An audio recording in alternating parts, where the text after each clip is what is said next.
নমস্কার বন্ধুরা, টুম্পা কিচেনে আজকের একটা রান্না নিয়ে চলে এসেছি। এখানে 1 কিলো মতো মটন আছে, দেখতে পাচ্ছেন। আমি ভালো করে ধুয়ে পরিষ্কার করে নিয়েছি আগে থাকতে। আর এখানে আমার কিছু বাদবাকি সব মশলা আছে, আমি এই মশলা দিয়ে এবং এই মটনটাকে ম্যারিনেট করে তোমাদের দেখাচ্ছি। আমি এই মটনগুলো একটা গামলার মধ্যে পুরোটা ঢেলে নিলাম। এবার এখানে আমি বড় 1 চামচ, এই 2 চামচের মতো আদা রসুন বাটা দিলাম। এখানে আদা রসুন একসঙ্গে বেটে রেখেছিলাম।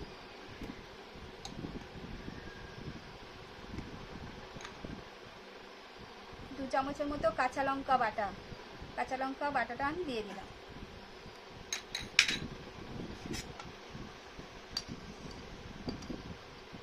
এখানে আমি ধনের গুঁড়ো দিলাম 1 চামচ, লঙ্কার গুঁড়ো, ঝাল লঙ্কার গুঁড়ো যেটা ঝাল হয় ওটাকে দিলাম। চামচের মতো গুঁড়ো হলুদ দিলাম, কিছুটা গোলমরিচ দিলাম,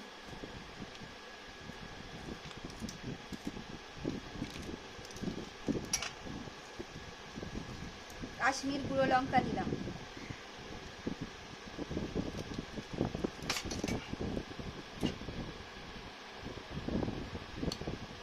আমি এখানে কিছুটা ফেটানো টক দই রেখেছিলাম।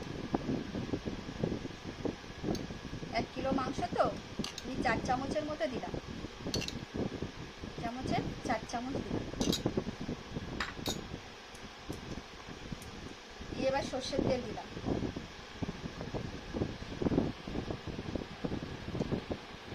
হাত দিয়ে ভালো করে একটু ম্যারিনেট করে নেব, অনেকক্ষণ ধরে একটু ভালো করে মিশিয়ে নেব। মাংসটা আমার ভালোভাবে ম্যারিনেট করা হয়ে গেছে, আমি ভালোভাবে অনেকক্ষণ ধরে একটু মিশিয়ে নিয়েছি। এবার আমি 5-10 মিনিটের মতো রেস্টে রেখে দেবো, বাকি কাজটা সেরে নেব। কড়াটা গরম হয়ে গেছে, আমি তেল দিলাম কড়ার মধ্যে। আলুটা আমি ভেজে নেব, এই তেলটা আমি একটু বেশি করে দিলাম।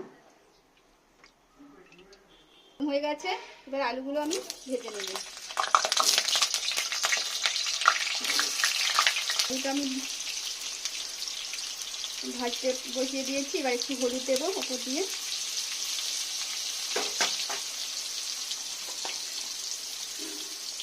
আর অল্পটা নুন দিলাম, দিয়ে এবার আলুগুলো আমি লাল লাল করে ভেজে তুলে নেব।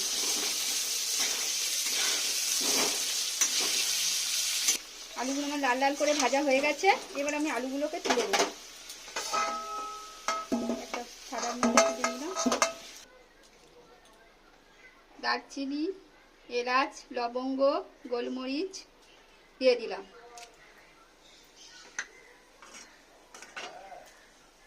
কুচে রেখেছিলাম 3টে পেঁয়াজ, সেটাকেও দিয়ে দিলাম।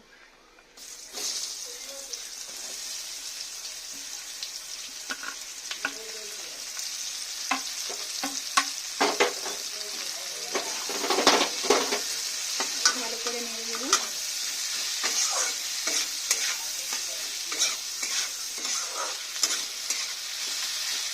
পেঁয়াজটা আমার লাল লাল করে একটু ভাজা হয়ে গেছে। আমি কিন্তু মটনের সঙ্গে যখন ম্যারিনেট করেছিলাম নুন দিইনি। এবার এখানে আমি 2 চামচের মতো নুন দিলাম, পরে লাগলে আরও দেবো। বেশ নুন দিলে পেঁয়াজটা একটু নরম হয়ে যাবে, তাই নুন দিলাম। পেঁয়াজটা একটু ভাজা ভাজা হয়ে এসছে। এখানে আমি আদা রসুন বেটে রেখেছিলাম, ওর সঙ্গে আরও 2 চামচের মতো দিয়ে দিলাম।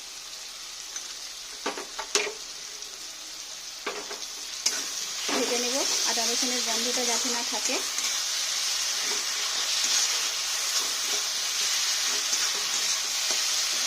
আদা রসুনের পেস্টটা দিয়ে এবার আমি একটু ভেজে ভেজে নিয়েছি।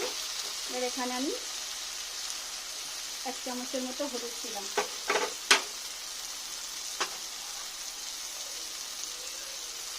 আগেও আমি কাঁচা লঙ্কা দিয়েছিলাম।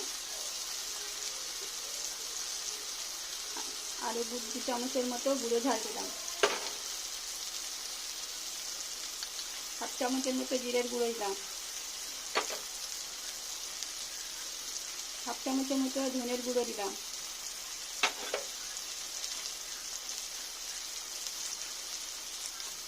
1 চামচের উপর কাশ্মীর গুঁড়ো লঙ্কা দিলাম। যে কাঁচা লঙ্কাটা আমি বেটে দিয়েছিলাম সেটাও অল্পটা ছিল, সেটাকেও দিয়ে দিলাম। দিয়ে আমি সব উপকরণগুলো ভালো করে নিয়ে নেব, ভালো করে একটু কষে নেব।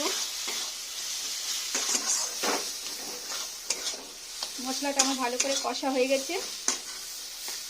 তার এখানে আমি টমেটোর বাটাটা দিয়ে দিলাম। এখানে 2টো টমেটো বাটা আছে, দিয়ে দিলাম। দিয়ে আর একটু ভালো করে আরো একটু কষে নেব।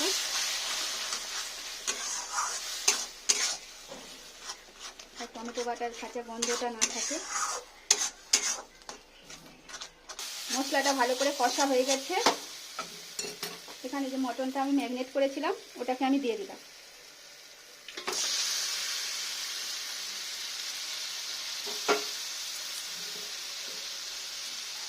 দিয়ে ভালো করে আমি একটু নেড়ে নেব। ভালো করে আমি একটু নেড়ে নিয়েছি। আর 5 মিনিটের মতো 10 মিনিটের মতো চাপা থাকলো, পরে ফিরে আসছি। 10 মিনিট হয়ে গেছে, ঢাকনাটা খুললাম।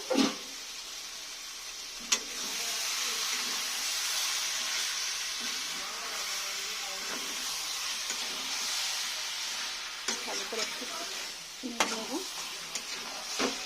যত কষবে খাসির মাংস বা মুরগির মাংস ততই খেতে খুব ভালো লাগে।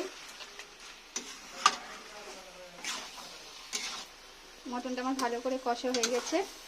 এবার এখানে যে আলুটা আমি ভেজে রেখেছিলাম আলুগুলো দিয়ে দিলাম।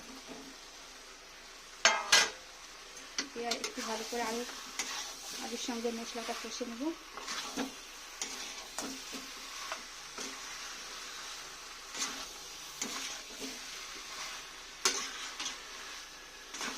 যে জায়গাটা আমি মাংস ম্যারিনেট করেছিলাম ওই জল একটু সামান্য দিয়ে দিলাম।